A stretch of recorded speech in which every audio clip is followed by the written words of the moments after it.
დილამშვიდობისა დღეს 18 დეკემბერია ხუთშაბათი თქვენ ერთსულონების დილას უყურებთ გეგი ნემსიწვერიძესთან და ელისაბედ აბულაძესთან ერთად ყველას მშვიდობიან ბედნიერ და წარმატებულ დღეს გისურვებთ. დილამშვიდობისა, მშვიდობიან და ბედნიერ დღეს გისურვებთ ყველას და ჩვენ კი შევეცდებით საინტერესო გადაცემა შემოგთავაზოთ. პირველ რიგში უნდა ვნახოთ საეკლესიო კალენდარი, გავიგოთ ვის იხსენიებს დღეს 18 დეკემბერს საქართველოს მართლმადიდებელი სამოციქულო ეკლესია.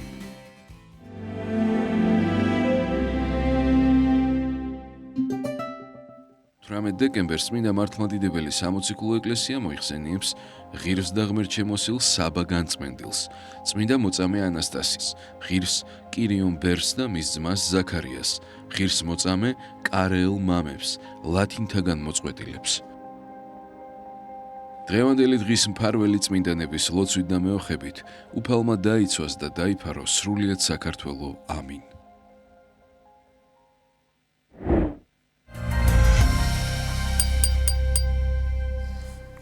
გილოცავთ დღევანდელ დღეს შეგეწიოთ წმინდა საბა განწმენდილი და დღეს მოხსენებული ასევე სხვა წმინდანები. სწორედ წმინდა საბა განწმენდილის შესახებ გვექნება დღეს საუბარი, ასევე ვისაუბრებთ იმის შესახებ თუ რას ნიშნავს სიწმინდით ცხოვრება. თემაზე სასაუბროდ შემოგვიერთდება სიონის საპატრიარქო ტაძრის მღვდელმსახური, თბილისის სასულიერო სემინარიის დეკანი მღვდელი გიორგი ვაშალომიძე.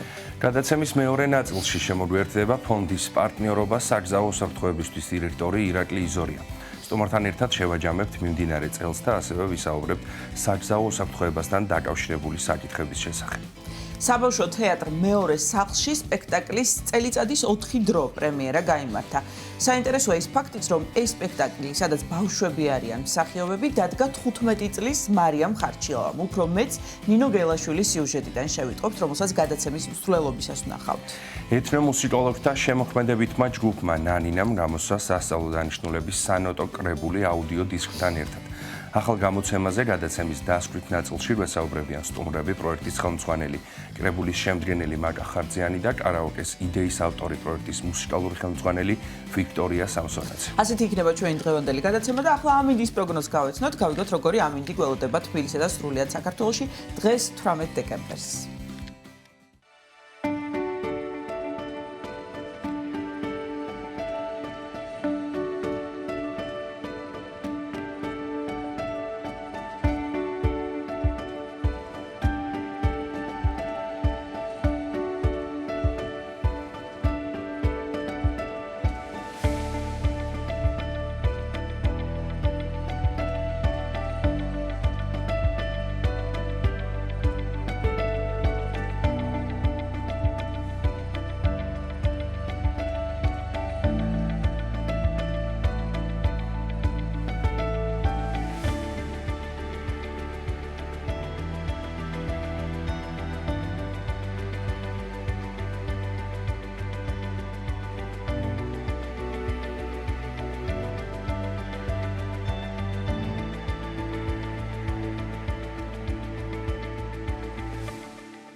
დავბრუნდით პირდაპირ ეთერში და წარმოგიდგენთ ჩვენი გადაცემის პირველ სტუმარს სიონის საპატრიარქო ტაძრის მღვდელმსახურს თბილისის სასულიერო სემინარიის დეკანს მღვდელ გიორგი ვაშალომიძეს.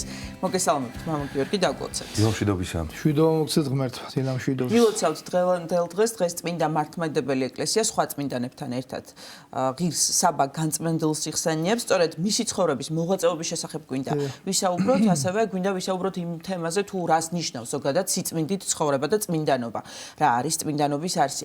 მამა გიორგი, პირველ რიგში რომ შეგვახსენოთ საინტერესო ფაქტები ღირს საბა განწმენდილის ცხოვრებიდან, ღირსი საბა განწმენდილის ცხოვრებიდან, ვიცით რომ მე-6 საუკუნის მოღვაწე არის, ლავრებისა და მონასტრების დამაარსებელი და გთხოვთ რომ ისეთი საინტერესო ფაქტები მე შესახებ შეგვახსენოთ. მეც სარგებლობ საშუალებით მოგილოცავთ ჩვენს ტელემაყურებელს სრულიად საქართველოს ძალიან დიდი წმინდანი გახლავთ წმინდა საბა განწმენდელი მის სახელს უკავშირდება მონაზნობის ასე ვთქვათ ჩამოყალიბებაში ძალიან მნიშვნელოვანი წვლილი შეტანა მოგეხსენებათ ეს ის პერიოდია როდესაც მონაზნობა როგორც ინსტიტუცია ეკლესიაში ახალი ჩამოყალიბებულია და წმინდა საბა განწმენდელს განუზომელი ღვაწლი მიუძღვის სწორედ ამ მიმართულებით თავად ის გამორჩეული პიროვნება გახლდათ კაბადოკიელი იყო ის კაბადოკიაში დაიბადა როგორც წმინდა გიორგი და წმინდა ნინო როგორც წმინდა ნინო ბატონო და ზოგადად კაბადოკია არის ძალიან ბევრი წმინდანის სამშობლო და სავანე და ის ჯერ კიდევ 8 წლის იყო როდესაც ფლაბიანოსის მონასტერში მივიდა და იქ დაიწყო ცხოვრება ამას ახლა თავის მიზეზები ჰქონდა კერძოდ ძალიან ესეც უნდა ითქვას რომ ძალიან წარმატებული და მდიდარი ოჯახის შვილი გახლდათ მისი მშობლები რაღაც გარკვეული სახელმწიფო საქმიანობაში იყვნენ ჩართულნი და ამ საქმიანობის გამო გაემგზავრნენ ქალაქიდან და ბიძებთან დარჩა პატარა საბა თუნდა მან მაშინვე გადაწყვიტა რომ დაეტოვებინა საკუთარი სახლი და წასულიყო მონასტერში ამის შემდგომ ძალიან ბევრი იყო მცდელობა რომ ის დაებრუნებინა უკან მაგრამ 8 წლის ბავშვმა უკვე მტკიცედ გადაწყვიტა რომ ღვთისთვის მიეძღვნა თავის ცხოვრება რა თქმა უნდა არიან ადამიანები რომელნიც როგორც აი წერია წმინდა წერილში დედის მუსლიდან გამორჩეულნი არიან და სწორედ ამათ რიცხვს მიეწერება წმინდა საბას ცხოვრება აი ესე წერს მისი ცხოვრების აღმწერელი რომ სულითვისი დაიმდაბლა მარხვითა და ხორცნი შრომითა დააჭყვნა ანუ აქ გამოხატულია მის მიერ აღსრულებული ღვაწლის შედეგად თქვა მისი სულიერი და სხეულებრივი მდგომარეობა ამ მონასტერში ანუ ფლაბიანოს მონასტერში იგი 10 წელი იყო 10 წლის შემდეგ კი მან გადაწყვიტა რომ წასულიყო იერუსალიმში და თუ შეიძლება ითქვას რომ მის იერუსალიმში წასვლის შემდგომ მის ცხოვრებაში იწყება სრულიად ახალი ეტაპი ვინაიდან იქ გარკვეული პერიოდი თქვათ მონასტერში იყო შემდგომ მარტო დაეყუდა მაგალითად მისი ცხოვრებიდან ცნობილია რომ ანგელოზი ეცხადება მას და ეუბნება რომ სოლოამის ხევთან მივიდეს და იქ დაეყუდოს ეს გახლდათ ამ სოლოამის ხევში ერთ-ერთი გამოქვაბული სადაც როგორც მის ცხოვრებაში ვკითხულობთ ანუ ბილიკიც კი არ იყო ასასვლელი და ის თოკით ადიოდა ის თოკით ჩამოდიოდა თუ კი დაჭირდებოდა თუმცა ძალიან იშვიათად ჩამოდიოდა და აი ასეთი დიდი მოღვაწე გახლდათ ის ამის შემდგომ მისი სახელი განითქვა მიუხედავად იმისა რომ ის მალულად ცდილობდა რომ აღესრულებინა საკუთარი მონაზვნეობრივი ღვაწლი მისი სახელი განითქვა და სწორედ ამ სოლოამის ხევთან შეიკრიბა ძალიან ბევრი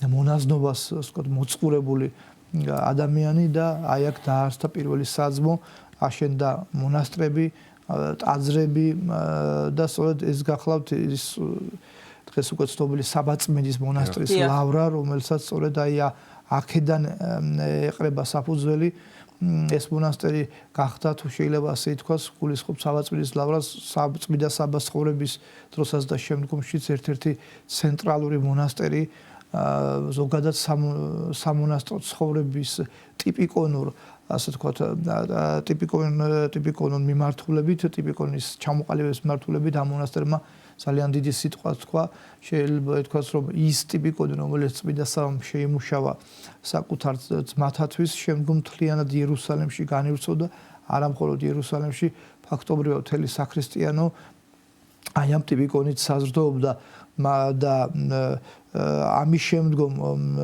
ესეც უნდა და ნუ შემდგომ 532 წელს ის მშვიდად გარდაიცვალა და ჩვენ აი როცა ვსაუბრობთ იერუსალიმის ტიპიკონზე აუცილებლად უნდა ვახსენოთ საქართველოსთან კავშირი აი ამ საბაწმინდის მონასტრისა ჯერ ერთით მოგეხსენება თქვენ რომ მე-10 საუკუნემდე ანუ 10-ელ მამებამდე საქართველოს ეკლესია სწორედ იერუსალიმურ საეკლესიო ტრადიციაზე იყო გულისხმობთ იმას რომ ღვთისმსახურება იერუსალიმური ტიპიკონით სრულდებოდა მათ შორის სამონასტრო ცხოვრება და აი ამ ასე ვთქვათ იერუსალიმურ ტრადიციაში წამყვანი როლი ჰქონდა სწორედ საბაწმინდის მონასტერში შემუშავებულ საღვთისმსახურო წიგნებსა და ღვთისმსახურების ტიპიკონს ეს ერთი მეორე რაც ძალიან მნიშვნელოვანია ის რომ თავად ქართველების მოღვაწეობდნენ საბაწმინდის მონასტერში უკვე მე-6 საუკუნიდან ხდება და რაც მოღვაწეობდნენ საბაწმინდის მონასტერი იყო ძალიან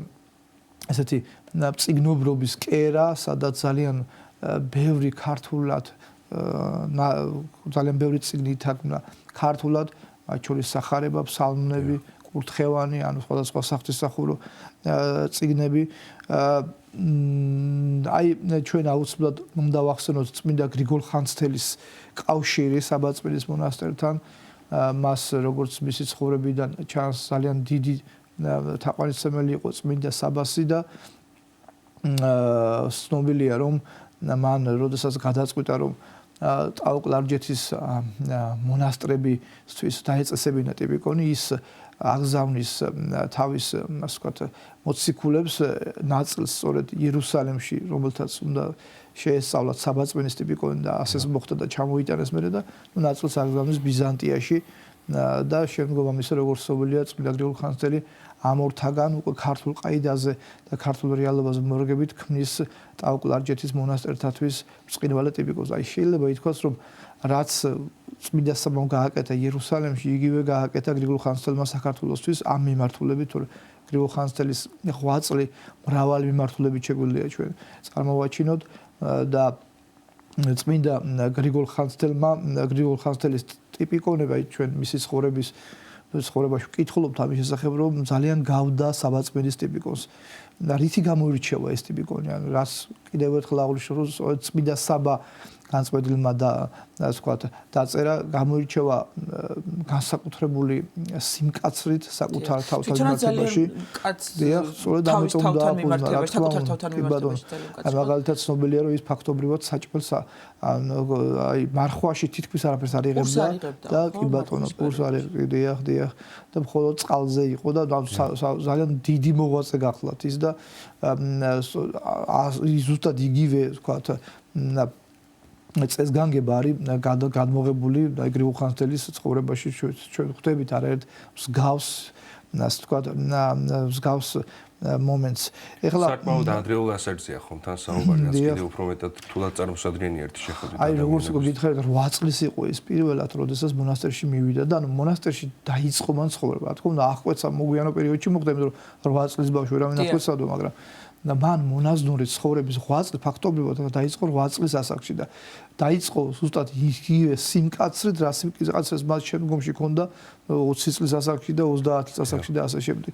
საინტერესო დღეს როგორ გრძელდება მონასტრული ცხოვრება საბაგანწმენდილის ლავრაში და თქვათ იგივე ტიპიკონია შენარჩუნებული თუ არის გარკვეული ცვლილებები? არა იცით რა თქმა უნდა თავარი ხაზი შენარჩუნებულია მაგრამ იცით რო არის როდესაც მონაზონი განსაკუთრებულ ღვაწლს აირჩევს შეიძლება ეს რაღაცა იყოს გარკვეული პირებისთვის ანუ ყველა ადამიანს არ შეუძლია მათ შორის არც მონაზონს რომ ახლა საბაგანწმენდილის ცხოვრება იტვირთოს და ამიტომაც აქ რა თქმა უნდა გათვალისწინებული ეს ინდივიდუალურია თუმცა კიდევ ერთხელ აღვნიშნავთ რომ მონასტერი არის ზოგადად ის ადგილი სადაც აბსოლუტურად სხვა ცხოვრება ანუ თქვენ იცით რომ როდესაც მონაზონის აღკვეცა ხდება იქ ცალსახად არის ამ მსახურებაში მონაზონი ყდება ამ ცხოვრებისთვის მდარია და მას აქვს ერთადერთი ცხოვრება ქრისტეში და ქრისტესთან და ამას აი ცნობილია რომ მონასტრული ცხოვრების რამ არის მოსახე განდეგილური ანუ როდესაც ადამიანი მარტო ცხოვრობს ხოლმე და არსებობს საძმოს ცხოვრება მონასტერში ანუ როდესაც რამდენიმე ადამიანი მონასტრის ცხოვრობს და აი საბაგანწმენდელთან როცა ვსაუბრობთ მან ორივე გამოსცადა ის იყო გარკვეული პერიოდი განდეგილური ცხოვრებითაც და იყო გარკვეული პერიოდი მონასტერში, მაგრამ აქ ერთია ძალიან საინტერესო, რომ საბა განწყვეტილი ცხოვრება არ შემოიფარგლება მხოლოდ სამონასტრო ცხოვრებით. იმიტომ რომ როდესაც ის დაჭირდა ეკლესიას ღვთის განგებით, მან მაგალითად მონაწილეობა მიიღო ეკლესიაში მაშინ გავრცელებული წყალებლობების, თქვათ, წინააღმდეგ ბრძოლაში, ის უშიშრად ამხელდა თავად იმპერატორსაც კი, როდესაც ამის საჭიროება დადგა, რომ ის მასულად ქრისტიანული რჯული დაეცვა. აი ძალიან საინტერესოა ის, რომ როგორც უკვე მოგახსენეთ, ძალიან ბევრი რამ ითარგმნებოდა და იწერებოდა ქართულად საბაწმინდის მონასტერში და განსაკუთრებით საინტერესოა უკვე შემდგომ პერიოდში გიორგი მთაწმინდელი, რომელიც მოგახსენებათ უკვე ათონური სკოლის წარმომადგენელია, გიორგი მთაწმინდელი თავის ანდერში წერს, რომ ჩვენი ყოველნი სახარებანი ხანმეტიცა და საბაწმინდურისა ყოვლად კეთილნი არიან. ანუ აქ ამ შემთხვევაში საბაწმინდურში, როგორც მეცნიერება ასე ვთქვათ, გაშიფრეს თუ შეიძლება ასე ითქვას, ეს სიტყვა აქ იგულისხმება სწორედ საბაწმინდის მონასტერში გადაწერილი და ქართულად თარგმნილი ერთ-ერთი რედაქცია სახარებისა, რომელსაც წმინდა გიორგი მთაწმინდელი ძალიან მაღალ შეფასებას აძლევს. თუმცა როგორც უკვე მოგახსენეთ, მე-10 საუკუნემდე ჩვენში იყო იერუსალიმის ტრადიცია, იერუსალიმური ტრადიცია ეკლესიაში, ხოლო მე-10 საუკუნის შემდგომ უკვე გახლავთ ბიზანტიური ტრადიცია და ეს უკვე უკავშირდება სწორედ ათონელების მოღვაწეობას ათონის მთაზე, ქართველი მამებისა. და თავად წმინდა საბა განწყვეტილის ცხოვრებას ადრეული პერიოდიდანვე ითარგმნა ქართულ ენაზე თვითონ უკაცრავად კირილე სკვიტეპოლელი არის ავტორი ზოგადად საბას ცხოვრებისა და სადღაც მე-7 საუკუნეში უკვე უშუალოდ საბაწმინდის მონასტერში ქართულად ითარგმნა მისი ცხოვრება და დღეს საბედნიეროდ ეს ცხოვრება ჩვენ შევჩინებთ. მამა გიორგი, ჩვენ დღეს ასევე გვინდა ვისაუბროთ იმ საკითხზე, თუ ზოგადად რა არის წმინდანობის არსი, რას ნიშნავს სიწმინდით ცხოვრება. ზოგიერთი ადამიანისთვის და შეიძლება ბევრი ადამიანისთვის იყოს, თქვათ, რთულად გასააზრებელი ის, რომ შესაძლებელია წმინდანებს მიუბაძოთ, მივემსგავსოთ. თუმცა ამავდროულად ჩვენ ვიცით, რომ ადამიანი ღვთის ხატებად არის შექმნილი, როგორც ღვთის ხატი და განღვთობისკენ არის მოწოდებული. ანუ ნებისმიერ ადამიანს რომ გქონდეს, თქვათ, წმინდანობის სურვილი, ეს ხომ არ არის, თქვათ, ზედმეტი ამპარტავნება ან კადნიერება? ხო, წმინდანობის სიწმინდით ცხოვრების და რაღაც თქვათ, ის რომ მიემსგავსოს წმინდანს. კი ბატონო, ეს რა თქმა უნდა აბსოლუტურად მიღებულია, თუმცა ეს თქვათ, არც ერთი წმინდანი არ ცხოვრობდა, იმიტომ რომ თქვათ, კალენდარში ჩაწერილი იყო და მის სახელზე თოფარქონდაკები დაწერილი იყო და ხატი შექმნილი იყო, ხო? ეს უკვე მათ ცხოვრებასა და მოღვაწეობას შედეგია. თუმცა აქვე ის უნდა თქვა, ჩვენ ძალიან ბევრი ადამიანია, რომელიც კალენდარში საერთოდ არ არის შესული. მაგრამ ის წმინდანებას იწოდებიან ღვთისკენში, ვინაიდან ყველა ის ადამიანია წმინდა ვიც ხონდა. შეგვიძლია ჩვენ ასე ვთქვათ. და ასეთი ადამიანი ძალიან ბევრია. კიდევ ერთხელ მარტო რომის იმპერიაში 313 წლამდე სანამ რომ კონსტანტინე დიდი გამოსცემდა მილანის ედიქტს, ძალიან ბევრი დევნა აღესრულა ქრისტიანობისა და რა თქმა უნდა ჩვენ მათი სახელები სრულად კი არა ნახევრადაც არ ვიცით. აგრე საქართველოს რეალობაში თუნდაც 100,000 მოწამე რო ეწამა, ხო, ძალიან ცოტა ვიცით მათგან სახელობითად და 100,000-იც დამრგვალებული ციფრია შეიძლება თუ ოდნავ ნაკლები ან ოდნავ მეტი, კი ბატონო. ანუ ამას ვამბობ სწორედ რომ არც ერთი ადამიანი არ იკარგება ღვთის წინაშე და არც ერთი ადამიანის ღვაწლი არ უფერულდება უფლის წინაშე და აი წმინდა იოან დამასკელი თავის ცნობილ გარდამოცემაში ამბობს რომ არსებობს ორი სიწმინდე, ანუ ერთი ეს არის ბუნებითი სიწმინდე, რომელიც ღმერთს გააჩნია მხოლოდ და მხოლოდ და არსებობს ანუ ის უწოდებს ბუნებითი ღმერთი, მხოლოდ ერთი ღმერთია, ხოლო წმინდანებს უწოდებს მადლით ღმერთებს. ანუ წმინდა ადამიანი გახლავთ მადლით ღმერთი, ანუ რა იგულისხმება აქ, რომ იგულისხმება როდესაც ადამიანი საკუთარი მოღვაწეობის, საკუთარი შრომის შედეგად საღვთო მადლს განიკუთვნებს. ანუ ხდება მისი განაღვთობა, რაც არის რა თქმა უნდა ქრისტიანობაში ყველაზე არსებითი რამ. და მე ეს ერთი მხარე, მეორე მხარე, აი მაგალითად თქვენ გახსოვთ რომ ცხრაიანტარებაში ჩვენ ვკითხულობთ რომ ნეტარი იყვნენ წმინდანი გულითა, რამე თუ მათ ღმერთი იხილონ. ძალიან საინტერესო გახლავთ და რა თქმა უნდა მნიშვნელოვანი ეს ამონარიდი წმინდა სახარებიდან, რომელსაც თავად მაცხოვარი წარმოსდგომს. რას ნიშნავს წმინდანი გულითა და რას ნიშნავს ღვთისხილვა. ღვთისხილვა ესა აქ რა თქმა უნდა არ იგულისხმება ღვთის მატერიალურ ფიზიკურ ყოფითი ხილვა, იმიტომ რომ თქვენ იცით რომ ნივთება საერთოდ არ გააჩნია ღმერთს. აქ იგულისხმება ღვთის მადლით შეგრძნება და ღვთის მადლით შეგრძნება მხოლოდ და მხოლოდ ხდება იმ შემთხვევაში, როდესაც ადამიანი განწმენდილია. როცა ის ცდილობს რომ განიწმინდოს, რა თქმა უნდა განწმენდაში რა იგულისხმება? სოდვათაგან განწმენდა უპირველეს და უმთავრეს ყოვლისა. როდესაც ადამიანი ებრძვის სოდვას და ცდილობს რომ განიწმინდოს ამ სოდვებისაგან, ვინაიდან მხოლოდ განწმენდილი, როგორც შემდგომ პავლე მოციქული ამბობს, მხოლოდ განწმენდილი ჭურჭელს შეუძლია საღვთო მადლის დატევნა. დაბინძურებულ ჭურჭელში იგულისხმება ცოდვათაგან დაბინძურებულ კაცის სულში საღვთო მადლი ვერ დაიმკვიდროს. ესე ერთი. ახლა აქ კიდევ ერთი აი მაგალითად იგივე ფსალმუში ვკითხულობთ რომ განიცადეთ და იხილეთ რამე თუ ტყვილარს უფალი. განიცადეთ და იხილეთ. ეს შემდგომ როდესაც ბასილ დიდი განმარტავს ფსალმუნის აი ამ ამონარეთს ის ამბობს რომ დააკვირდით რას ნიშნავს განცდა და ხილვა. ზოგადად აი ყოფით თქვათ ასპექტში როგორ არის ჩვენ რომ რაღაცა განვიცადოთ ჯერ უნდა ვიხილოთ ანუ მაგალითად თუ კი ჩვენ უნდა შევაფასოთ მუსიკა ჯერ უნდა მოусმინოთ თუ უნდა შევაფასოთ ნახატი ჯერ უნდა ვნახოთ თუ უნდა შევაფასოთ ლექსი ჯერ უნდა ან წავიკითხოთ ან მოусმინოთ და ასე შემდეგ და შემდგომ ხდება განცდა და შევაფასოთ მაგრამ საღვთო მართებაში პირიქით არის ჯერ უნდა განიცადეთ ჯერო ესე წერს ფსალმუნი და მე იხილეთ ანუ როცა ხდება ღვთის მადლის განცდა შემდგომ ხდება ღვთის ხილვა განცდითად და სწორედ ეს შეუძლია მხოლოდ და მხოლოდ იმ ადამიანს რომელიც განიწმინდება იმიტომ რომ სიწმინდე საღვთო მადლთან პირდაპირ კავშირშია წმინდა ადამიანი საღვთო მადლით არის აღსებული და აი ბასილიდი ფსალმუნის განმარტებისას ამბობს რომ მე რაც არ უნდა გესაუბრო თქვენ ახლა თაფლის სიკარგეზე თქვენ ვერასოდეს მიხვდებით ბოლომდე მას და ვერ ჩაწვდებით ბოლომდე სანამ თავად არ იქნებით დამგემოვნებელნი თაფლისა და ასე არის საღვთო მადლიც ამბობს ის რაც არ უნდა ვისაუბროთ ჩვენ მადლზე სულიწმინდის მადლზე საღვთო მადლზე ვერასოდეს გაიგებთ მას სანამ თავად არ იქნებით გამოცდილი ამ მადლისა და ამ მადლის განცდა უპირველეს ყოვლისა დამოკიდებული ადამიანის განწმენდით ცხოვრებაზე. მამა გიორგი, ვინც განიცადა და იხილა და ვინც ცხოვრობდა სიწმინდით, ეს იმას არ ნიშნავს, რომ მას თქვათ არ ქონდა სულიერი ბრძოლები და დაცემები და თქვათ ცოდვები. ანუ ზოგს მიაჩნია, რომ წმინდანს იმიტომ არ შეიძლება მიბაძოს, რომ აი წარმოუდგენელია მისთვის იგივენაირი ცხოვრება და ნუ ის რაღაც გონია, რომ საერთოდ უცოდველი ყარ. უცოდველი მხოლოდ ღმერთი არის, ხომ ეს ვიცით. ანუ ნებისმიერი ადამიანი ამისკენ მოწოდებულია, რომ თქვათ სიწმინდით იცხოვროს. ანუ აქ არ არის საუბარი ტროპარკონტაკების თქმაზე, მაგრამ სიწმინდით ცხოვრებას და განხრთობას.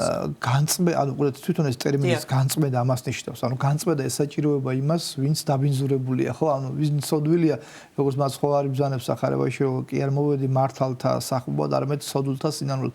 ანუ ეს არის და თვითონ განწმენდა ეს სიტყვა აღიაზმოს აქედან იღებს ბერძნულად და აღიაზმა, ანუ აიაზმა წყალკურთხევას უკავშირდება და სწორედ ნათლობისას ხდება პირველი განწმენა ადამიანისა. როდესაც ის როგორც გითხარით დაიბადება ახალი ცხოვრებისა, სხვა მეორედშობას უწოდებს მაცხოვარი ნათლისღებას და შემდგომ ეს არის ნათლისღების შემდგომ როცა ადამიანი უკვე ცოდვას ჩადის, რა თქმა უნდა ეს არის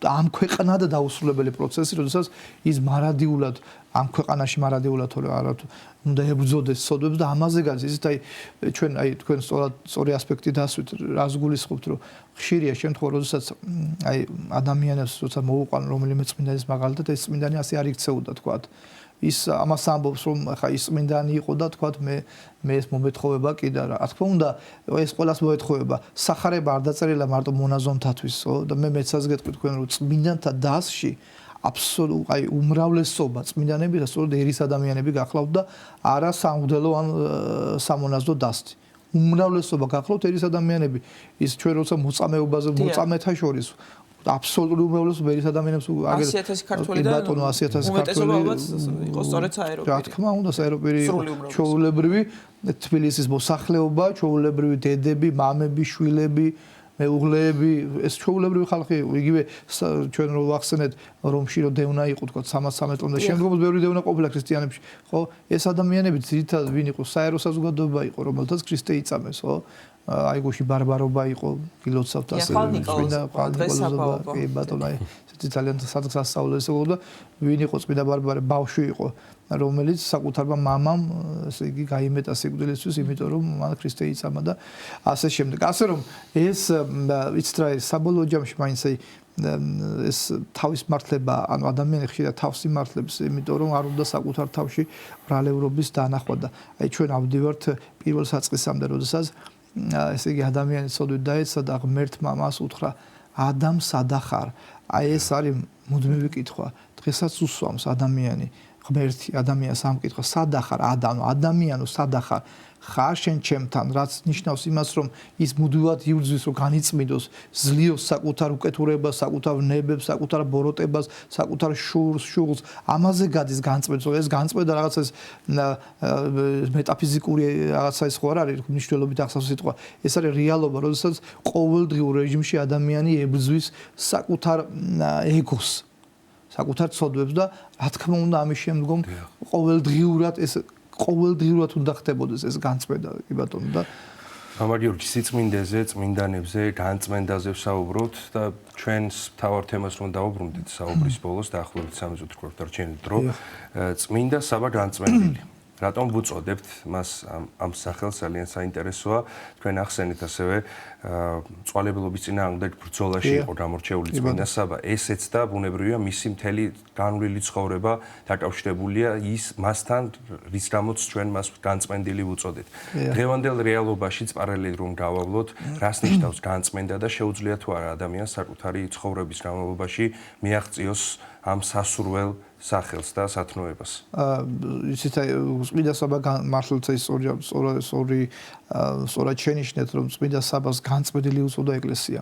ძალიან ჩვენ გვაყავს ახლა წმინდანები რომელთაც სხვადასხვა ეპითეტებით ამკებს ხოლმე ეკლესია და ანუ ეს რითი არის განპირობებული რაც მათთვის განსაკუთრებულია იმით სახელდებს ეკლესია მას ხო ეს მოციქულთა მაგალითად პეტრე იოანე და იაკობი რა წაიყვანა ფერისვალებისას მაცხოვარმა იმიტომ რომ პეტრე გამორჩეული იყო რწმენის ამას მინდა იოანე ოქროპირი ცალსახად შენიშნავს თქვა პეტრე რწმენით იყო გამორჩეული იაკობი მოშურნეობით იოანე სიყვარულით წმინდა საბა იყო გამორჩეული სწორედ ამით რომ ის ცდილობდა მარადის განწმენდილი იყო. აი, იცით როგორ არის ღვთისკენ სვლა არის დაუსრულებელი. ადამიანი მონაზონია თუ არ არის მონაზონი, ერისკაცია თუ არ არის ერისკაცი, მიზანი ყველას ერთი აქვს.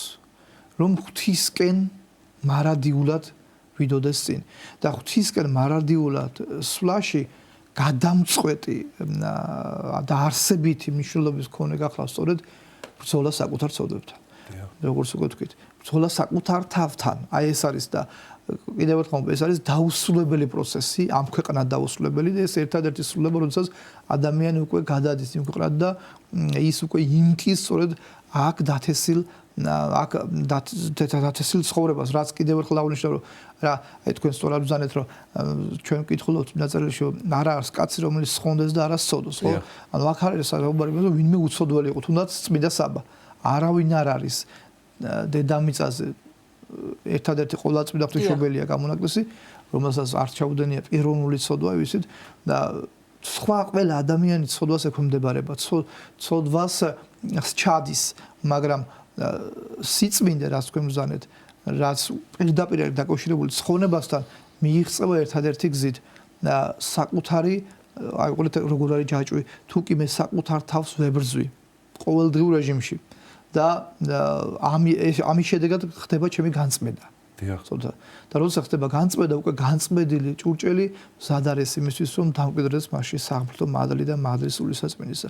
რაც არის არსებითი იმისთვის, რომ ადამიანი ცხონდეს და გადარჩეს, რაც არის კიდეც ჩვენი თუ შეიძლება ითქვას, ყველაზე მთავარი მიზანი, ხო?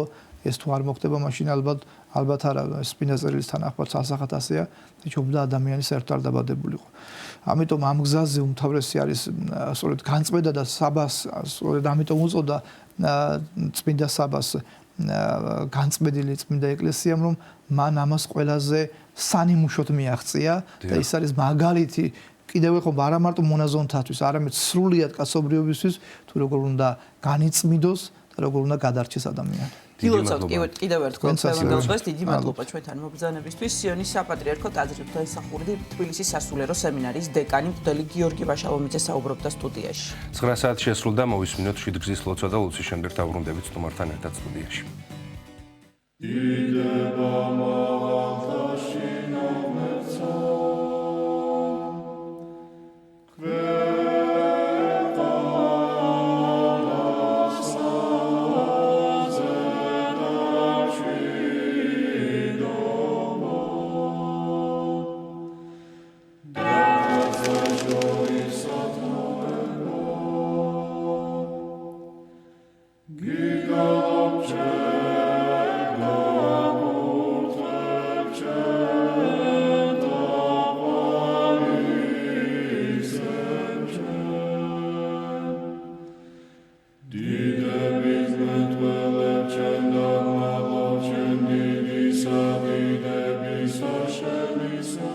ამაო ჩვენო, რომელი ხარ ცათა შინა, წმინდა იყავნ სახელი შენი, მოვედინ სუფევა შენი, იყავნ ნება შენი, ვით არცა ცათა შინა, ეგრეცა ქვეყანასა ზედა, პური ჩვენი არსობისა, მომეც ჩვენ დღეს და მომიტევენ ჩვენ თანანადებნი ჩვენი, ვით არცა ჩვენ მიუტევებთ თანამდებთა მათ ჩვენთან. და ნუ შემიყანებ ჩვენ განსაცდელსა, არამედ მიხსნენ ჩვენ ბოროტისაგან. რამე თუ შენი არს სუფევა, ძალი და დიდება, მამისა, დაძისა და წმინდისა სულისა, აწდა მარადის და უკუნითი უკუნისამდე. ამინ. მიწყალე მე ღმერთო, დიდითა წყალობითა შენითა და მრავლითა მოწყალებითა შენითა ახოცე უჯულოებაი ჩემი. უფროს განბანე მე უჯულოებისა ჩემისაგან და ცოდვათა ჩემთაგან გამწმინდე მე. რამე თუ უჯულოებაი ჩემი მე უწყი და ცოდვაი ჩემი წინაშე ჩემსა არს მარადის. შენ მხოლოსა შეგწოდე და ბოროტი შენ წინაშე ვყავ, რათა განმართლე სიტყვათაგან შენთა და ზლოს ჯასა შენსა. რამე თუ ესერა უჯულოებათა შინა მიუდგა და ცოდვათა შინა მშამე დედამან ჩემა. რამე თუ ესერა ჭეშმარიტება შეიყვარე, უჩინონი და დაფარულნი სიბნისა შენისანი გამომიცხადენ მე. მასხურო მე უსუბითა და განწმინდე მე. განბანო მე და უფროს თოვლისა განსპეტაკნე. მასმინო მე გალობაი და სიხარული და იხარებდნენ ძვალნი დამდაბლებულნი. გარე მიაქციე პირი შენი ცოდვათა ჩემთაგან და ყოველი უჯულოებაი ჩემნი ახოცე. გული წმინდა დაბადე ჩემთანა ღმერთო და სული წრფელი განმიახლე გვამსა ჩემსა. ნუ განმაგდებ მე პირისა შენისაგან და სულსა წმინდასა შენსა ნუ მიმიღებ ჩემგან. მომეცმე სიხარული მაცხოვარებისა შენისა და სულითა მთავრობისათა დამამტკიცე მე. ვასწავლე უჯულოთა გზანი შენი და უღმრთონი შენ და მოიქცენ. მიხსენ მე სიცხთაგან ღმერთო, ღმერთო ცხოვრებისა ჩემისაო. იხარებდეს ენა ჩემი სიმართლესა შენსა. უფალო, ბაგენი ჩემნი აღახვენ და პირი ჩემი უთხრობდეს ქებულებასა შენსა. რამე თუ უკეთუმცა გენება, მსხვერპლი შემცა მეწირა, არამედ საკვერთხი არ აქთნდეს. მსხვერპლი ღმრთისა არს, სული შემოსრული, გული შემოსრული და დამდაბლებული ღმერთმან არა შეურაცხყოს. კეთილი უყვა უფალო ნებითა შენითა სიონსა და აღეშენენ ზღუდენი იერუსალიმისანი. მაშინ გთნდეს მსხვერპლი სიმართლისა შესაწირავი და ყოვლად დასაწველი. მაშინ შესწირნენ საკურთხეველსა შენსა ზედა ზვარაკნი. დიდება მამასა და ძესა და წმინდასა სულსა, აწდა მარადის და უკუნითი უკუნისამდე. ამინ. ალილუია, ალილუია, ალილუია, დიდება შენ და ღმერთო. ალილუია, ალილუია, ალილუია, დიდება შენ და ღმერთო. ალილუია, ალილუია, ალილუია, დიდება შენ და ღმერთო ჩვენო, დიდება შენ და. ღვთისმშობელო ქალწულო გიხაროდენ, მიმადლებულო მარიამ, უფალი შენთანა. კურთხეულ ხარ შენ დედათა შორის და კურთხეულ არს ნაყოფი მუცლისა შენისა. რამე თუ მაცხოვარი გვიშევ სულთა ჩვენთა. უფალო დიდება შენ და გადაარჩინე და გამთლიანე საქართველო. უფალო დიდება შენ და გადაარჩინე და გამთლიანე საქართველო. უფალო დიდება შენ და გადაარჩინე და გამთლიანე საქართველო.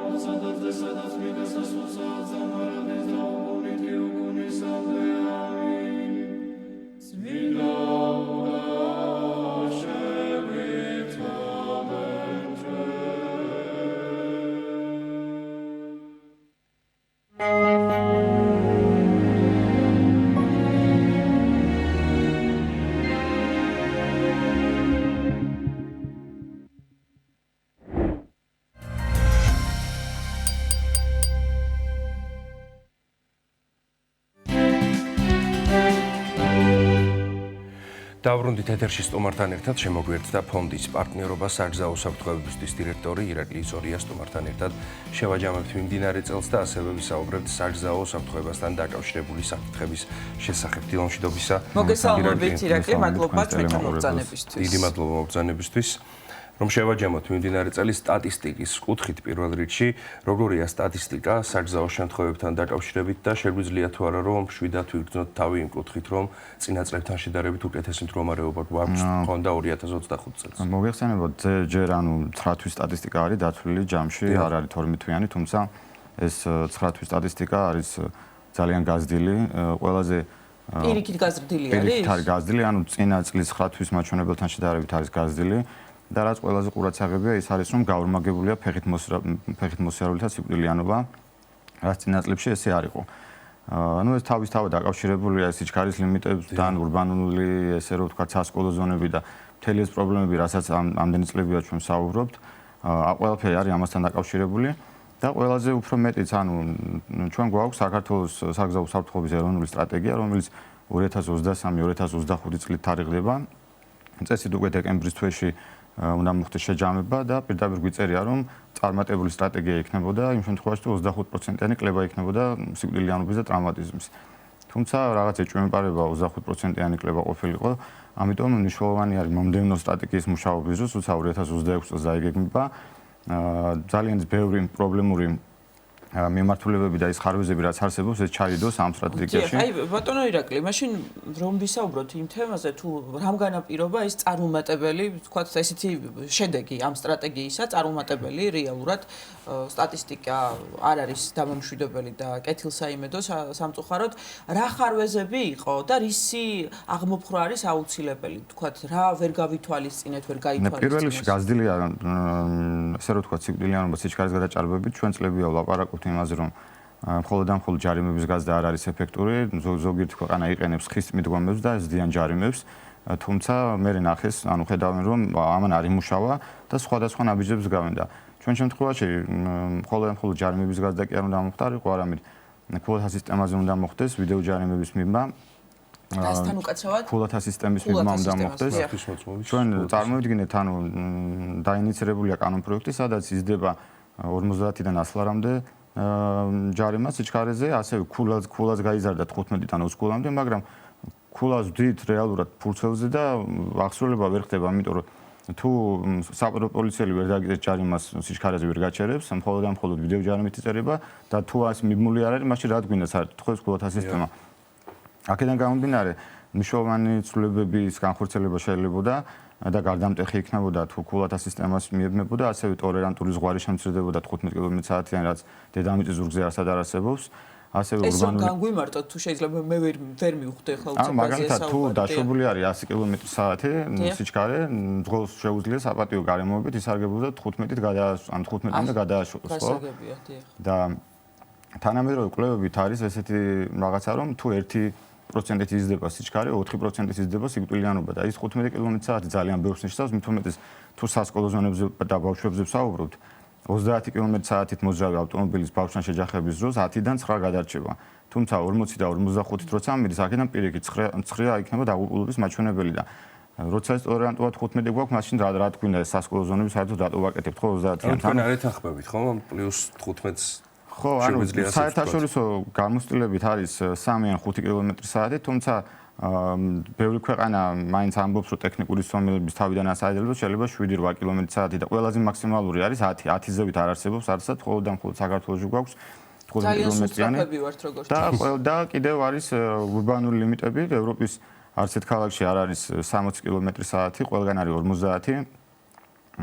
მე ვგულისხმობ ჯერ დასახლებულ პუნქტებს, ჯერ ისედაც თბილისის ქუჩებში ისედაც ვერ დადის ადამიანი 50-ით ახლა როცა საცობია და გადატვირთულობა, ტყუილა გვაქვს ფაქტიურად ეს დაწესებული, ამიტომ ურბანული ლიმიტების შემცირება უნდა მოხდეს, როგორც ევროპის ბევრ ქალაქებში მოხდა და უნდა იყოს ეს 50, რა თქმა უნდა ტოლერანტობის ზღვარი უნდა დავწიოთ, კвоთა სისტემა უნდა შემოვიღოთ და ეს ყველაფერი ერთიანი ეფექტი იქნებოდა და ძალიან ფიქრობთ, რომ სადღაც 30-35%-ით შეამცირებდა სიკვდილიანობას. ირაკლი, აი ლოგიკურად ბუნებრივია ის, რაზეც ახლა საუბრობთ, ეს ასე იქნება ნამდვილად, თუმცა ამ კუთხით თუ არსებობს რაიმე კონკრეტული სტატისტიკა, რაც ახსენეთ, ხომ 30-ით შეჯახებაზე, 45-ით შეჯახებაზე, სხვადასხვა ზიცვებს ხომ სტატისტიკასაც შეეხება ჩვენ საქართველოში არ გვაქვს ზუსტი სტატისტიკა, არ არსებობს, რეალურად გვაქვს მხოლოდ და მხოლოდ საპატრულო პოლიციის მიერ, ესე რომ ვთქვათ, სამოქმედო ტერიტორიაზე აღრიცხული საგზაო შემთხვევები, დეტალური მონაცემები არ აგვაქვს, მაგალითად იგივე მახსოვს წლების უკან გვინდოდა მიერთება ევროკავშირის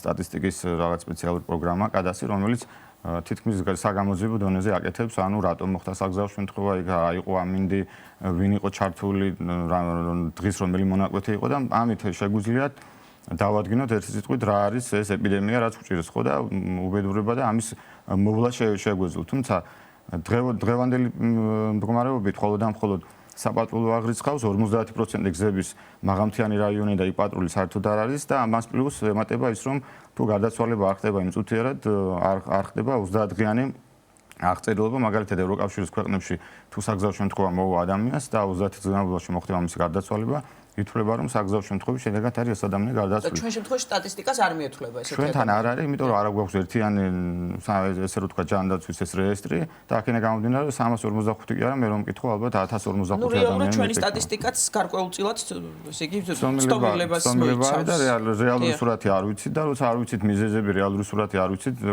და როცა დიაგნოზი არ ვიცით, როგორ შეიძლება რომ ავტობუსს გვებზოლოთ. კი, ბატონო ირაკლი, აი, როდესაც ეს სტრატეგია იგეგმებოდა, თქვენ თანამშრომლობთ სამთავრობო სტრუქტურებთანაც, თქვენი ფონდი და რაღაც გარკვეულწილად წარმატებულიც არის ეს თანამშრომლობა. რატომ ვერ იქნა გათვალისწინებული, ვთქვათ, ყველა ის პრობლემა, რაზეც ახლა თქვენ საუბრობთ და მომავალი წლისთვის რამდენად შესაძლებელია რომ იყოს გათვალისწინებული და რაღაცა უკეთესი შედეგი მივიღოთ. ჩვენ აქტიური კომუნიკაცია გვაქვს საგზაო უსაფრთხოების დეპარტამენტთან, სხვადასხვა ვისარგებლით თქვენი ეთერი და დავასრულეთ უკვე კვლევა კвоთა სისტემაზე და დაახლოებით 50 გვერდიანი დოკუმენტი შევქმნით, სადაც წარმოჩენილი არის 20 ევროპული ქვეყნის მაგალითი, როგორ იყენებენ კвоთა სისტემა, როგორ ხდება მისი აღსრულება, ეს ყველაფერი გადავეცით. აქვს საგზაო უსაფრთხოების დეპარტამენტს, შესაბამისად ახლა მუშაობთ კიდევ ურბანული ლიმიტების კვლევაზე. რეალურად გვაინტერესებს, რაც დაწესებულია ქუჩებში ეს ლიმიტები ეს რეალურია თუ უბრალოდ ტყუილად გასეს ნიშნები, ანუ ამის კვლევასაც ვაკეთებ და ალბათ იანვრის ბოლოს იქნება და ამასაც გავუგზავნით, რა თქმა უნდა თანამშრომლობთ. უბრალოდ ყველაზე პრობლემას რაცაც ჩვენ ვხედავთ ამ ეტაპზე არის ის რომ კოორდინაცია არის საჭირო უფრო მეტი ჩვენი ეროვნული კანონმდებლობით საგზაო უსაფრთხოების დეპარტამენტი უნდა იყოს წამყვანი პოლიტიკის განსაზღვრელი ორგანო და აქედან გამომდინარე თუ რომელიმე სამინისტრო საგზაო უსაფრთხოებასთან ტრანსპორტთან დაკავშირებულ კანონმდებლობას ღებულობს ეს აუცილებლად უნდა იყოს ამ დეპარტამენტთან შეთანხმებული და პოლიტიკა უნდა იყოს განსაზღვრული რა თქმა უნდა ჩვენი სექტორის ჩართულობას მნიშვნელოვანია იმიტომ რომ ძალიან ბევრი წლებია მუშაობთ ამ თემებზე, ვიცით რა პრობლემები არსებობს. შესაბამისად, უფრო მეტი ჩართულობა და კომუნიკაცია და კოორდინაცია თუ იქნება, ფიქრობ, რომ 2026 წლის ახალი სტრატეგიით შესაძლებელი იქნება დავამარცხოთ ეს ეპიდემია ჩვენს გზებზე. ის რომ 1 იანვრიდან 2026 წლის ამნისტია შეეხებათ მათ, ვისაც გარკვეული დარღვევები ჰქონდათ და ამის გამო მართვის მოწყობა ჩამორთმეული, ამასთან დაკავშირებით რა აზრის ბრძანდება? ხო, ზოგადად ამნისტიებს მე არ მივესალმები, საერთოდ არ უნდა მოხდეს ზღოლების ახალისება და განცდა არ უნდა კონდეს ზღოლს ის რომ თუ მაგალითად დავარღვევ დღეს რაღაც 1 წლის მერე შეიძლება ვიღაცამ ეს მაპატიოს ან ამნისტიის თემა თან მით უმეტეს ნასვამ ზღოლებზე და ადამიანებზე რომლებიც 24 თვარსები 24000 ადამიანია ვისაც მართვის მოწყობა შეუჩერდა ნასვამობის გამო და წარმოიდგინეთ ეს 24000 ადამიანი ქუჩაში გამოსული რა უბედურება შეიძლება დატრიალებულიყო ხო ამიტომ არ უნდა წავახალისოთ პირიქით წარმატებული ქვეყნები იყენებენ ასეთი ადამიანების მიმართ შესაბამის ტრენინგებს სასწავლო კურსები უნდა გაიარონ სავალდებულო თუ არ გაივლიან არ უბრუნდებათ მართვის მოწყობა ასე არის ფსიქოლოგიური კურსები სადაც ასწავლიან ამ ადამიანებს რომ შეიძლება ის იყოს ავტომობილი მის ხელში შეიძლება იყოს იარაღი რომელმაც ადამიანი დაღუპოს აქედან გამომდინარე არ ვითანხმები ამ ამნისტიის თემებს და საზოგადოების ცნობიერებაზეც რომ ვისაუბროთ, იმიტომ რომ დიდი პრობლემა არის რეალურად ჩვენში შეიძლება ითქვას პასუხისმგებლობის თვალსაზრისით, რაც არ უნდა კანონები, თქვათ, მივიღოთ და გამკაცრდეს კანონები, თუ კი ადამიანებმაც რაღაცნაირად არ გაათვითცნობიერეს ის რომ ესეთი დარღვევებით საჭესთან ჯდომა და მანქანის მართვა არის ძალიან ცუდი შედეგის მომტანი და გამოუსწორებელის, მაშინ არ ვიცი, მე მგონი მხოლოდ კანონები და მხოლოდ ეს სტრატეგია არ გვიშველის. რა თქმა უნდა, აი ამ კუთხით რამდენად თქვათ, აი ფსიქოლოგებიც თუ არიან ჩართული და რამდენად კომპლექსური არის მიდგომა, რომ რაღაც ცნობიერება ამაღლდეს, აი იმ სტატისტიკასთან დაკავშირებით, რაზეც თქვენ საუბრობდით და ასე შემდეგ. ძალიან ბევრი ქვეყანა სადაც წარმატებული პრაქტიკები არსებობს საგზაო უსაფრთხოების მართვის შესახებ, ცალკე არის საერთოდ კომუნიკაცია მოსახლეობასთან, ანუ ყოველწლიურად იმის დამიხედვით თუ რა პრობლემები გამოვლინდება სტატისტიკურად, ხდება კამპანიის დაგეგმა და განხორციელება, რომ მეტი ინფორმაცია მივაწოდოთ მოსახლეობას. ჩვენ შემთხვევაში, საქართველოს შემთხვევაში ეს იყო ფრაგმენტულად, მაგალითად, ნახევარწლიანი, შეიძლება ერთწლიანი, მაგრამ ერთ წელს რო კამპანია ჩაატარო, ეს იმას ხო არ ნიშნავს, რომ იზრდება თაობები, ახალი მძღოლები გვემატებიან, ახალი ადამიანები, შესაბამისად, ეს უნდა იყოს მუდმივ მომქმედი პროცესი. და რაც შეეხება თვითონ მოსახლეობას და მით უმეტეს მძღოლებს თვითშეგნებაც უნდა აგვიმაღლდეს, იმიტომ რომ ხშირად ხდება ისე რომ მძღოლის ერთი უნებლი დარღვევით წირავთ რამდენიმე ადამიანს, ასეთ მოსიარულეებსაც სხვათა შორის ძალიან ვარღვევთ ხოლმე ზოგჯერ ფეხით მოსიარულეებს. სხვათა შორის ეს კამპანიას მნიშვნელოვანი ნაწილია, იქიდან გამომდინარე ჩვენთან თბილისში არის შერეული ტიპის შუქნიშნები, მოგესალმებათ მწვანე როცა ინთება მძღოლისთვის, იგივე მომენტში ინთება მწვანე ფეხით მოსიარულისთვის და ბევრმა მძღოლმა არ იცის და გონია მისი გზა არის და რამდენი შემთხვევები ხდება, იმიტომ ხდება ეს უბედურებები და კონკრეტულ გზაჯვარედინებზია ხო მწვავსი? კი, კონკრეტულ გზაჯვარედინებზია და გაურმაგებულია ფეხით მოსიარულის სიკვდილიანობა, ამიტომ კამპანიების წარმოება ხა ერთი და ორი ორგანიზაცია ამ ხელ კამპანიებს ვერ დაგეგმავს, ამას სჭირდება საკომუნიკაციო გეგმა, ფინანსები, რესურსები და ასე შემდგომ. აქედან გამომდინარე, ვფიქრობ, სახელმწიფო ჩართულობა ამ აქ იქნება ძალიან მნიშვნელოვანი. სხვა შორის ერთ რამეს დავაკვირდი ბოდიში კი ამასაც ვიტყვი და ესე იგი ზებრაზე თბილისში არ არსებობს რომ გაგატარონ და აი ბათუმსა და ქუთაისში დაკვირვებული ვარ რომ უფრო ესეთი მოწესრიგებული მძღოლები არიან. არ ვიცი ეს ჩემი დაკვირვების შედეგი არის თუ აი არ არსებობს ზებრაზე ესე იგი მძღოლი მოდიოდეს და თავისით გააჩეროს რაღაცა უნდა დაელოდო მაინც არა იშვიათად ბათუმში ცოტა სხვა სიტუაციაა და ქუთაისშიც დაკვირვებული ფეხით მოსიარულებს რაც შეეხება ეხლა ჯარება ხო გაიზარდა 10 ლარიდან ხო გაახუთ მაგდა 10 მაგდა 50 ლარია თუმცა იმ ხალხმა რა დააჩვევა ვისაც ზებრა არ აქვს და სარ გადავიდეს ხომ მეორე მხარეს უნდა ვნახოთ რომ ამ ადამიანებს კომფორტული ინფრასტრუქტურა და გარემო უნდა შეუქმნან ერთ-ერთ გადაცემაში ვიყავ სადაც პირდაპირ ეთერში დარეკა ადამიანმა და თქვა რომ 2 კილომეტრის მანძილზე არ არის ზებრა და სარ გადავიდეო მაშინ მაჯარი მეც და იყავითო აი ზებრა გადასასვლელებზე რადგან ვსაუბრობთ ირაკლი საუბრის ბოლოს მინდა კითხვა აუცილებლად სკოლებთან ზებრა გადასასვლელების პრობლემაზე რაც დგას მთელი ქვეყნის მასშტაბით და ჩვენ ხშირად გვისაუბრია ამ საკითხთან დაკავშირებით და ეგრეთ წოდებული შავი ზონები, შავი წერტილები, სადაც ვიდეო კამერები არ არის დამონტაჟებული და იქ განსაკუთრებით აშვებული არიან ხო ასე ვთქვათ ჩვენი კანონმდებლობით ზოგადად არ არის განსაზღვრული სასკოლო ზონის ცნება საერთოდ არ აქვს რამდენი წლები ამაზე ვიბრძვით რომ კანონმდებლობა შევიტანოთ სასკოლო ზონა და სასკოლო ზონა არის ადგილი სადაც ეს მხოლოდ სკოლა არ გულისხმობ აქ გულისხმობ ბაღი უნივერსიტეტი სადაც მჭიდრო დასახლებებია და ფეხით მოსიარულითა მაღალი ნაკადრი არის აუცილებელია რომ ნელა გაიაროს კილომეტრიანი უნდა იყოს შეზღუდვები რა თქმა უნდა კამერებით უნდა იყოს ეს ყველაფერი ჩაკეტილი და უზრუნველყოფილი. ბოლო პერიოდში დაახლოებით 9 თვის განმავლობაში 24-მდე ბავშვი დაიღუპა. აქედან გამომდინარე ჩვენც ვცდილობთ რომ სხვადასხვა მუნიციპალიტეტებთან როგორც თბილისში ასევე ზუგდიდში მაგალითად ყველა სკოლასთან 30-მდე ჩამოვიდა და კამერები დაყენდა. თბილისშიც არის ტენდენცია, თუმცა 69 მუნიციპალიტეტია და ბევრგან არის სამუშაო. აქედან გამომდინარე თუ კეთილი ნება არ არის მუნიციპალიტეტის, შეიძლება ეს არ დანერგოს სასკოლო ზონები და ამიტომ არის კანონმდებლობა საჭირო, როცა ცენტრალურ დონეზე ვიტყვით რომ უნდა არსებობდეს სასკოლო ზონა და უნდა იყოს შეზღუდვა ესა და ეს, უკვე ვიღაცის კეთილნებაზე აღარ იქნება დამოკიდებული, რომელ ნიშანს დააყენებს და აქედან გამომდინარე თვითონ არა მარტო შეზღუდვა, არამედ სკოლის დირექციასაც ძალიან დიდი პასუხისმგებლობა ეკისრება თავის ტერიტორიაზე მომხდარ საგზაო შემთხვევებში, იქიდან გამომდინარე რომ ძალიან ბევრი სკოლა არ აქცევს ყურადღებას ინფრასტრუქტურას, არ მიმართავს როგორ შეიძლება ზებრა გადასასვლელი არ ქონდეს სკოლას და არ მიმართოს შესაბამის უწყებას რომ მოაწესრიგო შენს ტერიტორიაზე და უსაფრთხოება უზრუნველყო ბავშვებისთვის. აქედან გამომდინარე ჩართულობა ყველას არის მნიშვნელოვანი, როცა არსებობს პრობლემა, არსებობენ უწყებები, სადაც მიგვესვლება, უნდა მიმართოთ აუცილებლად და უნდა მოვითხოვოთ შესაბამისი ცვლილებები. ვიყო თუ არა იმედიანად 2026 წლიდან ჩვენი ჩართულობით ასევე საზოგადოების შიგნებიდან ჩართულობიდან გამომდინარე მნიშვნელოვანი ცვლილებები გველოდება თუ არა 2026 წელს შემცირდეს ეს ცუდი სტატისტიკა. გასაკეთებელი ბევრია და არ არის ადვილი საქმე, რა ვინაიდან ერთი კანონ პროექტის შეტანას და ცვლილებებს დრო ჭირდება.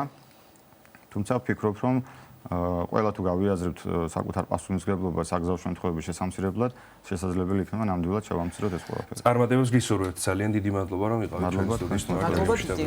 ფონდის პარტნიორობა საგზაო უსაფრთხოებისთვის დირექტორი ირაკლი იზურია იყო ჩვენი სტუდიის სტუმარი. დავაგრძელებთ გადაცემას საბავშვო თეატრ მეორე სახლში სპექტაკლის წელიწადის 4 დრო პრემიერა გაიმართა. საინტერესოა ის ფაქტიც, რომ ეს სპექტაკლი, სადაც ბავშვები არიან მსახიობები, დადგა 15 წლის მარიამ ხარჩილავამ. უფრო მეც უკვე ნინო გელაშვილის მიერ მომზადებული სიუჟეტიდან შევიტყვებთ, რომელსაც ახლა ვნახავთ.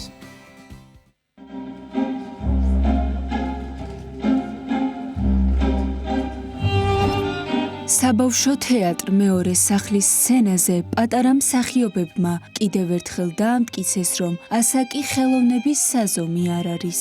ამჯერად მაყურებლის წინაშე ახალი სპექტაკლის პრემიერა გაიმართა. წელიწადის 4 დრო, ასე ჰქვია თეატრალურ დადგმას, რომლის რეჟისორიც 15 წლის სოფია ხარჩილავაა. მარიუშკა მუხჩაუხრელა შრომობდა, მაგრამ დიდი ნაცვალი მუდამ უკმაყოფილოება. პატარა რეჟისორმა სპექტაკლის სცენარზე მუშაობა 5 თვის წინ დაიწყო. ახალგაზრდული ხედვითა და სიღრმით გამორჩეული დადგმა ფანტასტიკური ჟანრისაა. ბავშვების თვალით დანახულ სამყაროში ზღაპრის ბოლო კეთილია.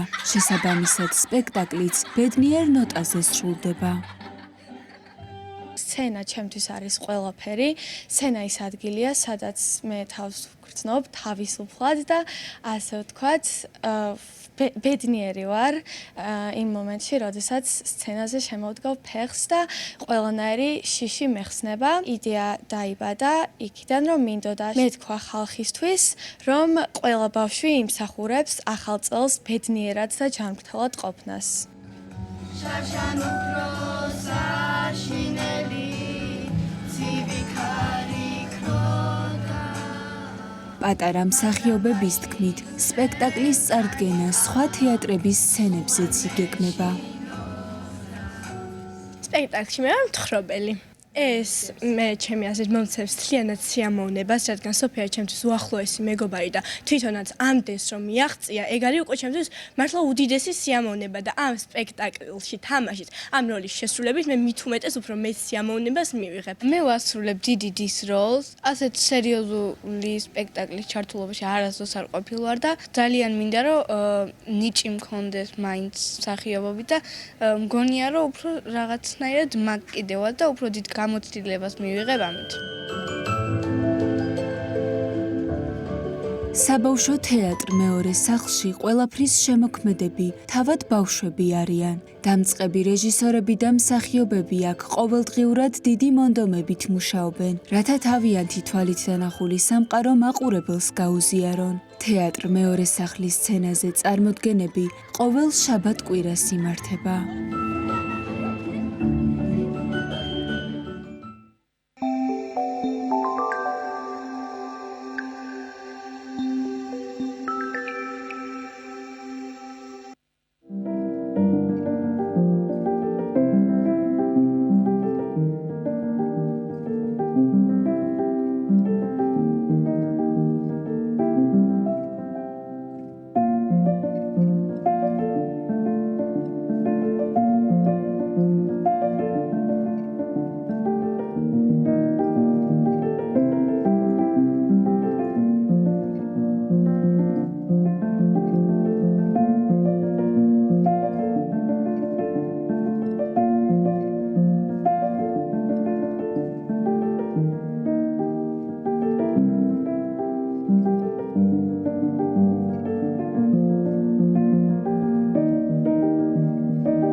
ვაგრძელებთ გადაცემას. ეთნომუსიკოლოგთა შემოქმედებითმა ჯგუფმა ნანინამ გამოსცა სასწავლო დანიშნულების სანოტო კრებული აუდიო დისკთან ერთად.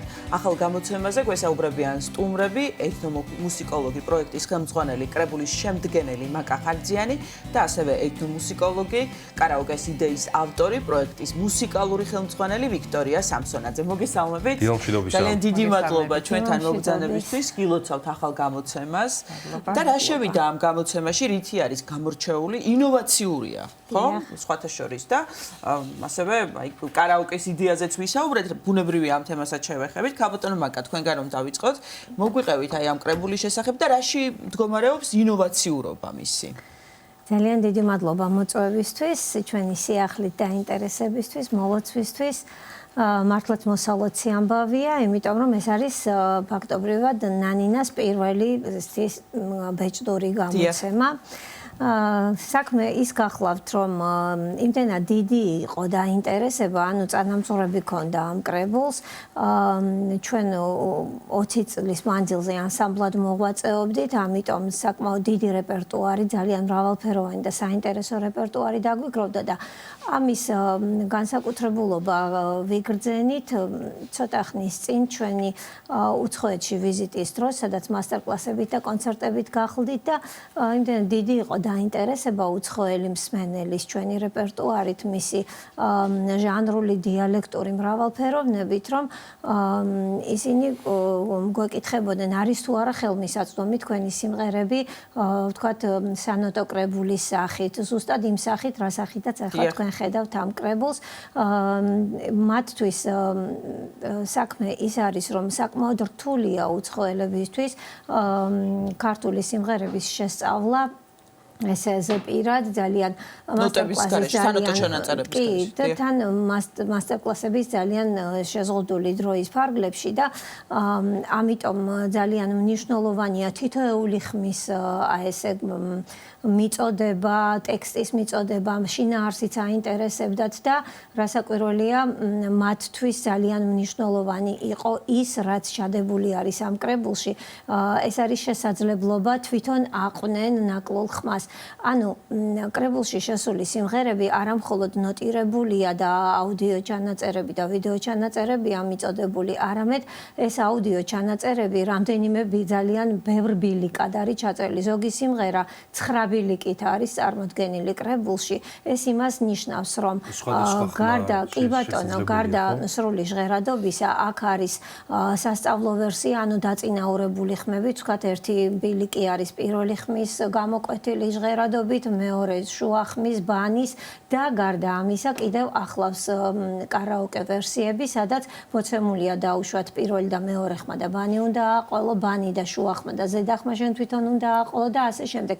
ანუ მულტიფუნქციურია, მრავალი დანიშნულება აქვს, აქ არის არა მარტო მოსმენის და გაგების შესაძლებლობა, არამედ სწავლის და შემდეგ თანამონაწილეობის შესაძლებლობაც, ანუ თვითშემოქმედებას ეწევა ფაქტობრივად მსმენელი და ეს კრებული არის განსხვავებული იმით, რომ გარდა სანოტო ჩანაწერებისა, ახლავს განმარტებები, ახლავს ანოტაციები, აქვს საპასპორტო მონაცემები, სიმღერების შინაარსი, გამოწერილი სიმღერების ტექსტები, კარაოკე ვერსიისთვის გამოწერილი ცალკე უკვე კი ორენოვანია, ცალკე გამოწერილი ტექსტები, თავისი ტრანსკრიფციებით, არაქართული სიმღერების ქართული თარგმანები და შემდეგ ინგლისური თარგმანები და ყველაფერი არის, ვთქვათ, ერთ სიმღერასთან ერთად, ერთ სიმღერას თავისი პაკეტი მოყვება, ასე ვთქვათ, თავისი ყოველგვარი მონაცემი. ანუ ერთ თითო სიმღერა არის სრული პაკეტი, თქო შეიძლება.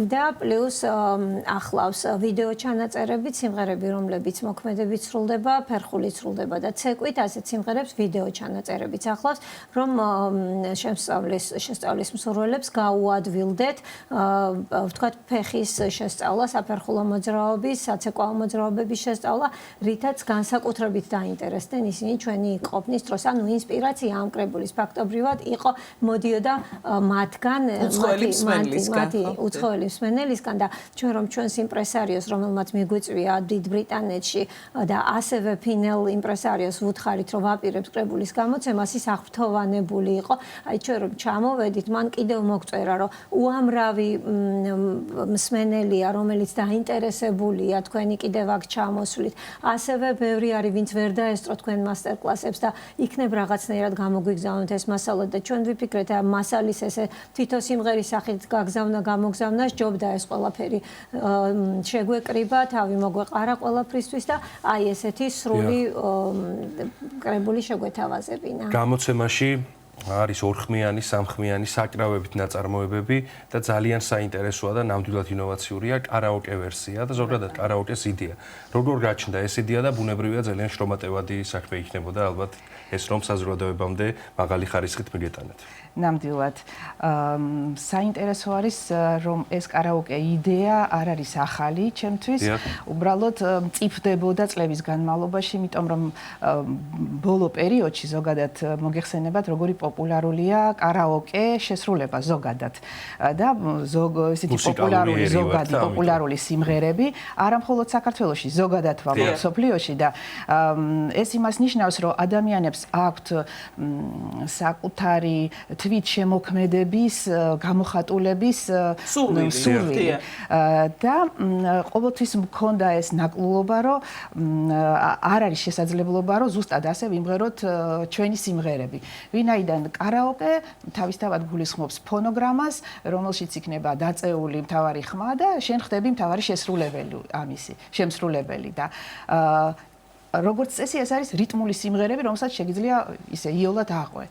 ამდენად აი ეს სურვილი და ეს განცდა იმისა, რომ აი რა კარგი იქნებოდა, რომ ჩვენს გქონოდა ამის შესაძლებლობა, ყოველთვის მაწუხებდა და საბოლოო ჯამში, როდესაც პანდემიის დროს ჩაიკეტა ყველაფერი და ჩვენ მოგვიწია მუშაობა ერთ-ერთ ჩვენს პროექტზე ნანინას დიდი ოჯახი ამღერებული შთამომავლობა, იქ ტექნიკური შესაძლებლობები გახდა იმისა, რომ შორ მანძილზე ჩაგვეწერა სხვადასხვა ხმები და შემდეგ ეს ხმები შეგვეკრიბა და აგვეკინძა, ასე ვთქვათ, სიმღერებად.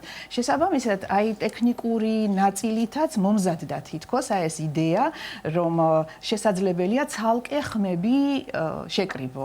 და შესაბამისად საბოლოო ჯამში მიიღო აი ამ იდეამ განხორციელების, რეალიზების შესაძლებლობა და ასე გაჩნდა იდეა, რომ რატომაც არა ყველა ხმა, რომელიც გარდა შენი სასურველი ხმისა ავაჟღეროთ, გახდება ჩვენი აკომპანირების ფუნქციისა.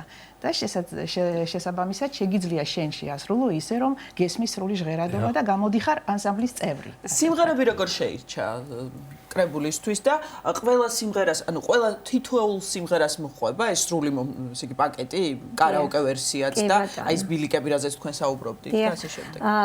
კრებულში შესულია 20 სიმღერა, ძალიან გაგვიჭირდა სხვათა შორის ამ 20 სიმღერის შერჩევა, იმიტომ რომ უზარმაზარია ჩვენი რეპერტუარი და გადავწყვეტეთ, რომ ამ კრებულს ავარქვათ პირველი ნაწილი და აუცილებლად შემდეგი 20 სიმღერაც და მე ვნახოთ, რომ მეორე ნაწილი უკვე მოხაზული გვაქვს მეორე ნაწილიც. შეძლებს ისდაგვარად შევეცადეთ, რომ დიალექტური მრავალფეროვნება შეგვენარჩუნებინა, ჟანრობრივი მრავალფეროვნება შეგვენარჩუნებინა, ძირითადად ეს არის ქალთა რეპერტუარის სიმღერები, ეს არის კონკრეტულად ნანინას მონაპოვარი სიმღერები, ჩვენი საექსპედიციო ჩანაწერებიდან მოპოვებული, საარქივო ჩანაწერებიდან ჩვენი გაცოცხლებული სიმღერები და სწორედ ის სიმღერები, რომლებიც ანსამბლ ნანინასთან ასოცირდება და რომლებიც პირველად სწორედ ნანინას მიერ აჟღერდა. ამიტომ არის განსაკუთრებით ძვირფასი ჩვენთვის ეს კრებული. ფაქტობრივად ეს არის ხალხური კარაოკეს პირველი პრეცედენტი საქართველოში და მიუხედავად იმისა, რომ აი ამ 20 სიმღერაში თითქმის ყველა დიალექტია წარმოდგენილი, აი მესხური სიმღერები 4 ნიმუშით არის წარმოდგენილი და ეს ნამდვილად არ არის შემთხვევითი.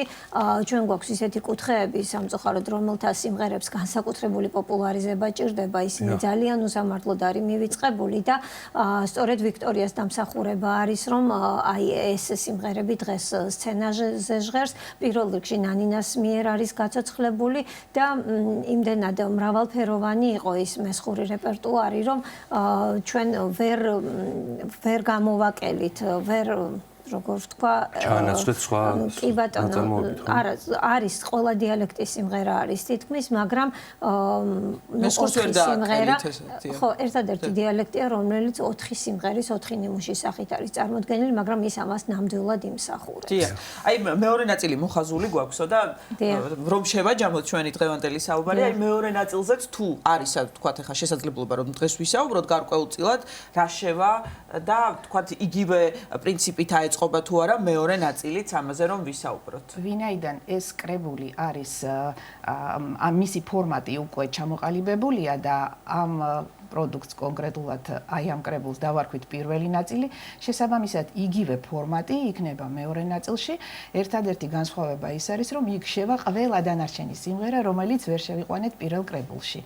და რეპერტუარს რაც შეეხება, ჩვენი ნანინას მოღვაწეობის პერიოდში იმდენად დაგვიგროვდა ეს რეპერტუარული მრავალფეროვნება, რომ ცხადია შევა კონკრეტულად ისეთი სიმღერები, რომელიც უშუალოდ ნანინასთან არის ასოცირებული. სად არის ხელმისაწვდომი ეს კრებული, ესეც საინტერესო არის და თქვათ ყველასთვის არის თუ არა ხელმისაწვდომი, ვინც ამით დაინტერესდება. კი ბატონო, პირველ რიგში ვიტყვი, რომ კრებული გამოიცა საქართველოს კულტურის სამინისტროს ფინანსური მხარდაჭერით, სიმღერები ჩავწერეთ ანზორ ერქომაიშვილის სახელობის ფოლკლორის სახელმწიფო ცენტრში და მადლობა მინდა გადაუხადო მათ ამ მხარდაჭერისთვის და რაც შეეხება ხელმისაწვდომობას, თქვენ იმდენად სწრაფი რეაქცია მოახდინეთ ჩვენს პირველ ანონსს იმაზე რეკლამაზე, ასე ვთქვათ, ჩვენს აი ამ სიახლეზე, რომ ჩვენ გუშინ გამოვიტანეთ სტამბიდან ეს კრებული. ასე რომ ჯერ კიდევ ჩვენ ექსკლუზივი გვაქვს სრული და ჯერ კიდევ მიდის აი ეს პროცესი მსჯელობის რა ფორმით გაიყიდება ეს კრებული, აუცილებლად გაიყიდება. ჩვენ აუცილებლად დავდებთ სოციალურ ქსელებში ამის შესახებ ინფორმაციას და სამომავლოდ ახლო მომავალში უკვე ელექტრონულადაც იქნება გაყიდვა ხელმისაწვდომი.